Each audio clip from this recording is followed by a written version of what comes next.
So hello no, dito sa ating mundo no, alam naman natin no kung gaano kadilim ang mundong ito.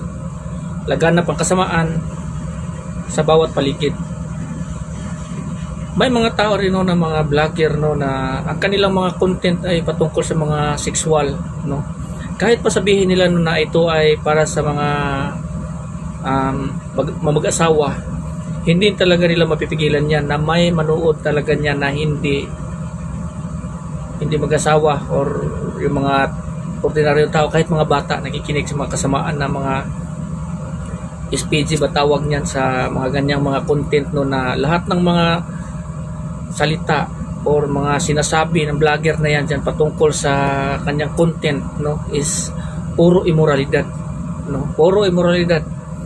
Kung akala nyo ang ganitong mga bagay ay okay lang ito sa ating Panginoon, kung akala nyo okay lang, pagdating ng araw, maniwala kayo sa akin, ang bawat tao no, na nakipag-participate sa mga ganitong gawain, no, nakipag-participate, na gumagawa ng mga kasamaan, ito kasi mga bagay na ito ay nagbubuhay, nakakabuhay ito ng pagnanasa ng laman. No? Alam naman natin na ang kautusan ng ating Panginoon na mga tao gumagawa ng ganitong klaseng kasamaan, mga masama yung mga lumalabas sa ating bibig, mga kasamaan na mga ginagawa ng bawat tao, isang kabayaran talaga nito ay kamatayan, no? Kasi ito ang sinasabi na gumagawa nitong mga tao ito ay hindi talaga makapagpumana sa kaharian ng langit, kaharian ng Diyos. Kung akala nyo is simpleng content lang ito o simpleng mga video lang na pinalabas nila, kung akala nyo, maniwala kayo sa akin, pagdating ng araw, serious na yan.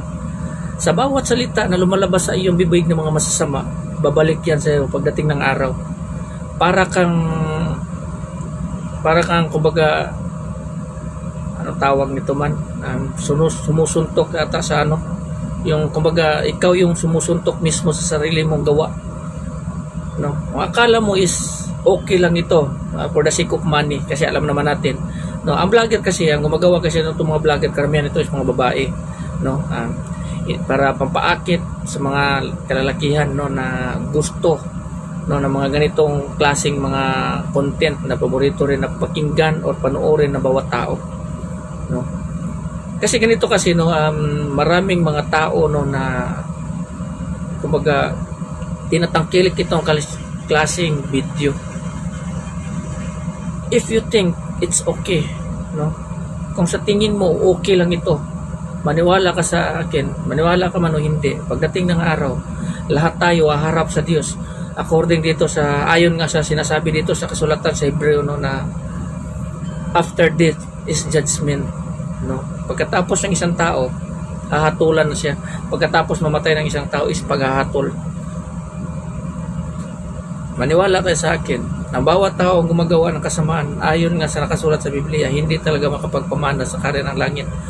Kung ikaw isang content creator na gumagawa nito, pagdating ng araw talaga, pagsisihan mo bawat katiting ng iyong ginagawa, kasamaan ng mga tao, no? Kasamaan ng iyong ginagawa na dahil sa iyong mga pinupost o mga content,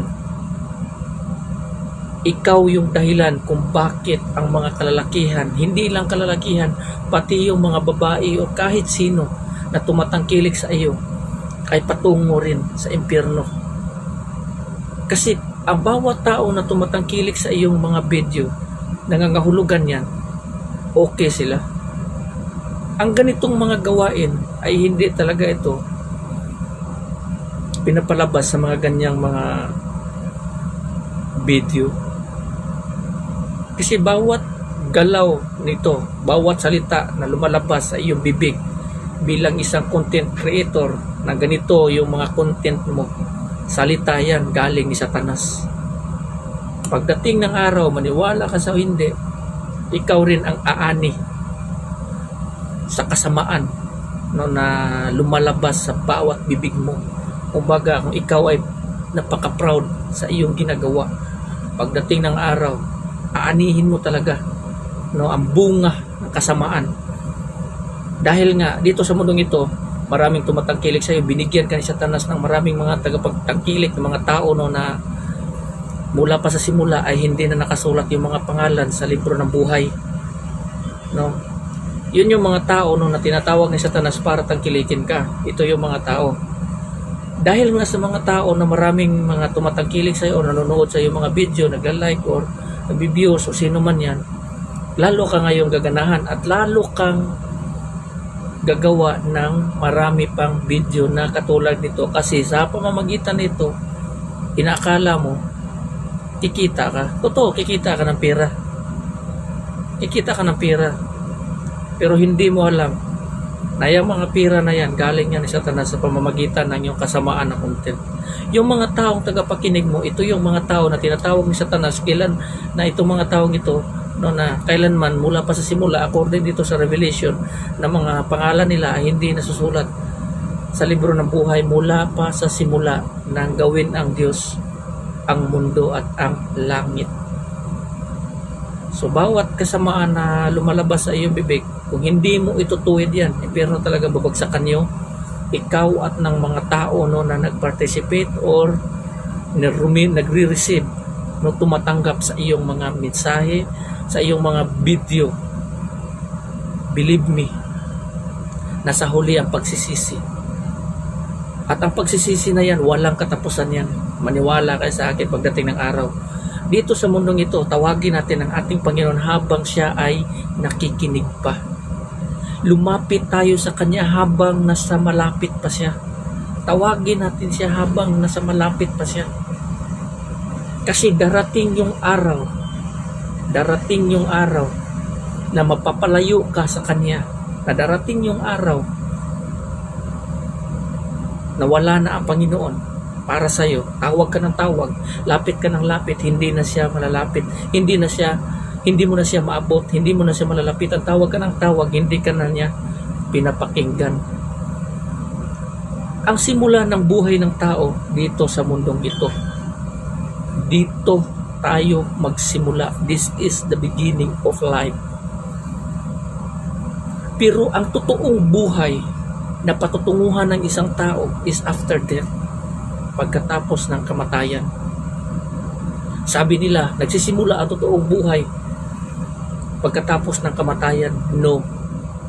Dito po nagsimula ang buhay ng tao. Ito po yung beginning ng buhay ng tao.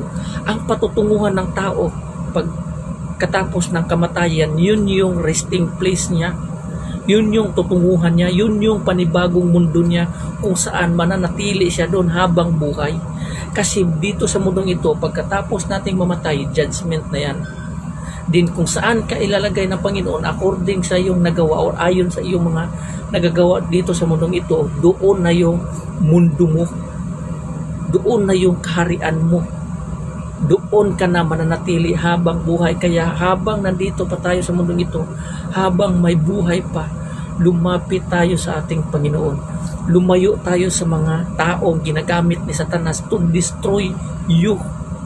Hindi nyo alam na ang ganitong klaseng content, hindi nyo alam na sinisira kayo nito, pinapatay kayo nito, nililigaw kayo nito.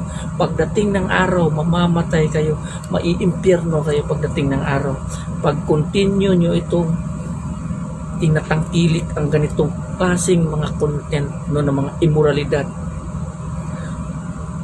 maniwala kayo sa akin pagdating ng araw. So hanggang dito na lang, no, maraming salamat and God bless everyone.